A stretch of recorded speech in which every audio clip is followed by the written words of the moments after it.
नमस्कार दोस्तों, मैं advocate Vishnudhari Singh legal channel में आप सभी दर्शकों का स्वागत करता हूं। दोस्तों, आज मेरे वीडियो बनाने का टॉपिक है कि किसी भी संपत्ति पर स्टे ऑर्डर लागू करने के लिए, इंजेक्शन ऑर्डर पास कराने के लिए उस संपत्ति पर आपका कब्जा रहना ज़रूरी है। दोस्तों, आइए इंजेक्शन यानी स्टे ऑर्डर कोर्ट से प्राप्त करने के लिए किन किन प्रावधानों से और ऑनरेबल सुप्रीम कोर्ट का क्या इस पर ओपिनियन है, इन दो मुद्दों पर आज अपने इस वीडियो के माध्यम से मैं आप लोगों के सामने में इसका कानून रखने जा रहा हूं। दोस्तों, जैसा कि आप जानते हैं, हर लोगों को ज़मीन का विवाद होता है।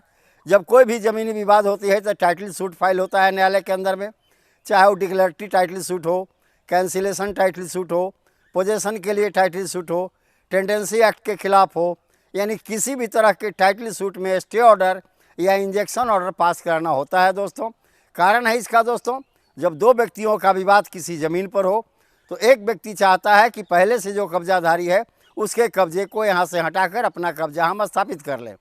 या दो पक्षकारों के बीच में जब मुकदमा चलता रहता है तो दोनों में से कोई एक पक्षकार चाहते हैं कि चलो भैया, मुकदमा के दरमियान हम केस इस ज़मीन को बेच करके निश्चिंत हो जाएं ताकि भविष्य में हमें मुकदमा न लड़ना पड़े। इन सब परिस्थितियों से बचने के लिए कानून में एक प्रावधान दिया गया है कि न्यायालय से आप अपनी ज़मीन पर, अपनी विवादी ज़मीन पर निषेधाज्ञा यानी स्टे ऑर्डर प्राप्त कर लें। ऐसी परिस्थिति में विपक्षी पत्रकार आपका कुछ नहीं बिगाड़ सकता जब तक कि आपका सूट पेंडिंग है न्यायालय के अंदर में। तो आइए दोस्तों, पहले हम समझते हैं इसके प्रावधान क्या हैं। दोस्तों, सिविल प्रोसीजर कोड के अंदर में ऑर्डर 39 रूल 1 और 2 ये टेम्पररी इंजेक्शन के बारे में बताया है। दोस्तों, जब तक आपका सूट पेंडिंग है तब तक के लिए एक टेम्पररी इंजेक्शन लग जाता है उस ज़मीन पर, ताकि कोई पक्षकार न उसको डिस्पोजेस करे जो कब्जाधारी है, या न कोई पक्षकार उसे बेच न सके, या कोई पक्षकार उस पर बलपूर्वक कंस्ट्रक्शन न कर सके। और एक है परमानेंट इंजेक्शन। दोस्तों, यह है सेक्शन 39 स्पेसिफिक रिलीफ एक्ट में। परमानेंट इंजेक्शन के द्वारा दोस्तों आप अपने विरोधी को परमानेंट स्तर पर रोक देते हैं, यानी वो कभी भी आपके साथ आपकी संपत्ति पर छेड़खानी या दखल, कब्जा या निर्माण नहीं करेगा। दोस्तों, तो आइए दोस्तों, पहले इसे समझने के पहले हम कुछ प्रावधानों को समझें जो लॉ से रिलेटेड है। दोस्तों, पहला प्रावधान है दोस्तों सेक्शन 34 स्पेसिफिक रिलीफ एक्ट। ये डिक्लेरेटरी सूट के बारे में बताता है। दोस्तों, जब आप किसी ज़मीन पर अपने टाइटल के लिए कोई सूट फाइल करते हैं या कोई डॉक्यूमेंट को वॉइड डिक्लेयर कराने के लिए या कैंसिल कराने के लिए कोई सूट फाइल करते हैं, तो आप इसे न्यायालय से प्रार्थना करते हैं इस ज़मीन पर हमारा टाइटल डिक्लेयर कर दिया जाए, घोषित कर दिया जाए।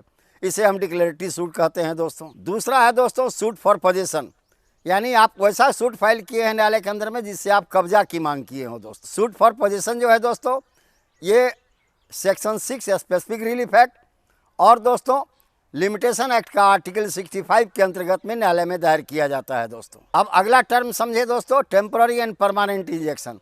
हम पहले भी आपको बता चुके हैं कि टेम्पररी इंजेक्शन ऑर्डर 39 रूल 1 और 2 CPC में मिलता है, जबकि permanent injection specific relief act की धारा 39 में मिलता है। अगला है दोस्तों suit for possession and permanent injection. यानी आप इस 4 टर्म को अगर समझ लेंगे दोस्तों, तो आगे जो आने वाली है इंजेक्शन के बारे में जो प्रावधान, किस परिस्थिति में इंजेक्शन मिलेगा, किस परिस्थिति में नहीं मिलेगा, किस परिस्थिति में आपको न्यायालय निषेधाज्ञा जारी करेगा, किस परिस्थिति में न्यायालय बाइंड है कि वो निषेधाज्ञा जारी न करे। अब दोस्तों, आप प्रावधान से समझ गए हैं कि इंजेक्शन का कौन प्रावधान है, ऑर्डर 39 रूल 1 और 2 और 35 स्पेसिफिक रिलीफ एक्ट।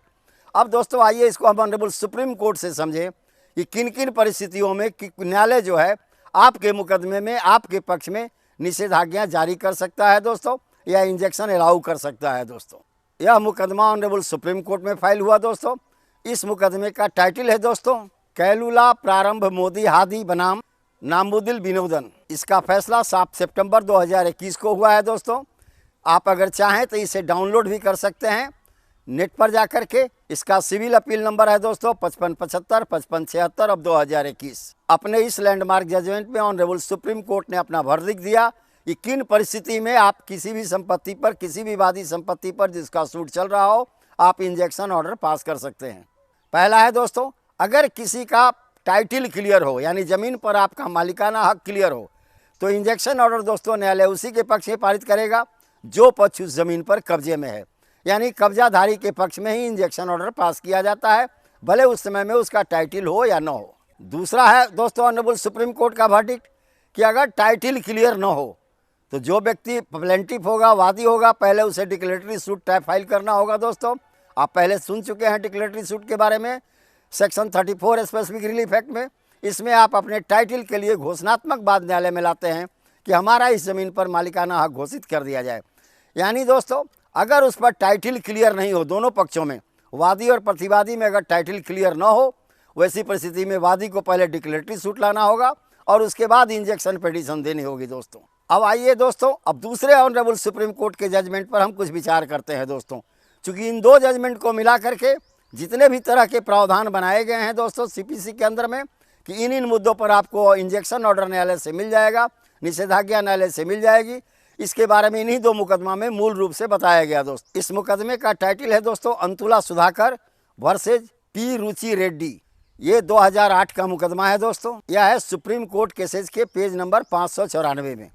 जैसे ही आप इसे लिखेंगे नेट पर, टाइटल ऑफ द सूट या सिविल अपील नंबर या page of the supreme court cases, तो आपको ये डाउनलोड हो जाएगा, आपका ये जजमेंट आपके नेट पर डाउनलोड हो जाएगा। दोस्तों अपने इस जजमेंट में ऑनरेबल सुप्रीम कोर्ट ने वर्डिक्ट दिया कि अगर वादी का जमीन पर टाइटल और कब्जा दोनों क्लियर न हो तो वादी को, यानी जो केस कर रहा है, पहले उसे डिक्लेरेटरी सूट लाना होगा। दोस्तों तब इंजेक्शन पिटीशन वो फाइल कर सकता है। दूसरा है दोस्तों, जहां वादी का यानी केस करने वाले का टाइटल तो क्लियर है दोस्तों, लेकिन वो बेकब्जा जमीन पर से हो गया है, तो पहले वो सूट फॉर पोजीशन फाइल करेगा कोर्ट के अंदर में और तब इंजेक्शन पिटीशन देगा कि हमारे विरोधी पर निषेधाज्ञा जारी कर दी जाए, स्टे ऑर्डर जारी कर दिया जाए। अब दोस्तों एक तीसरी परिस्थिति हुई यहाँ पर, ऑनरेबल सुप्रीम कोर्ट ने कहा कि वादी का जमीन पर टाइटल भी है और कब्जा भी है, लेकिन एक तीसरा व्यक्ति चाह रहा है कि बलपूर्वक उनको हम बेकब्जा करके उस ज़मीन पर हम कब्जा कर लें।